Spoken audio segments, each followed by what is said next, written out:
Mad Men's final 2 seasons got ugly as the series headed towards its end.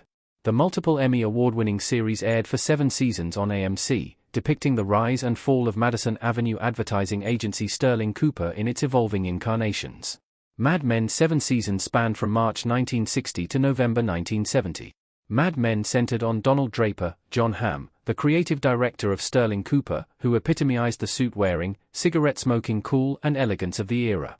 Watching Mad Men can feel like peering into an alternate universe, and it can be startling to see a culture where everyone smokes and drinks heavily at work, and behavior that would get someone cancelled today was normal. Yet so many aspects of Mad Men and its 1960s aesthetics are alluring, especially in contrast to our modern day. Much of Mad Men's visual style endures as classically and even effortlessly cool. But just as the 1960s gave way to the 1970s, Mad Men also inevitably changed for the worse. Mad Men got ugly as the 1970s got closer. Mad Men literally started to get ugly in season 6 when the style of the 1960s began to reflect hippie culture and the anti-establishment movement, especially with characters like Stan Rizzo, J.R. Ferguson, and the ill-fated Michael Ginsberg, Ben Feldman. Part of Don Draper's creative team at Sterling Cooper Draper Price, Stan and Ginsberg were more keyed into youth culture than people like Don and Roger Sterling, John Slattery. Originally clean-cut, Stan and Ginsberg's clothes got more garish, and their hairstyles and facial hair grew shaggier in Mad Men Season 6. By Mad Men Season 7, which spanned January 1969 to November 1970, the ugly aesthetics of the new decade claimed nearly everyone at Sterling Cooper and Partners, even Roger Sterling, who grew a wild handlebar mustache.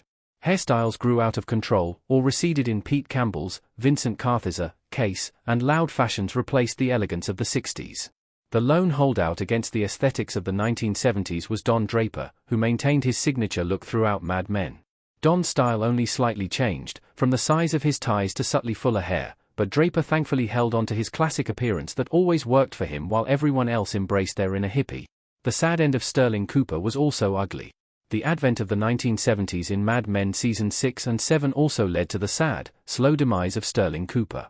The ultimate dissolution of Mad Men's signature ad agency was also an ugly affair. Since Mad Men Season 2, the survival of Sterling Cooper has been one of the show's continuing storylines. The original Sterling Cooper was bought by Putnam, Powell, and Lowe, which was then bought by McCann Erickson, which led to Don Draper and his partners leaving to form their own agency, Sterling Cooper Draper Price.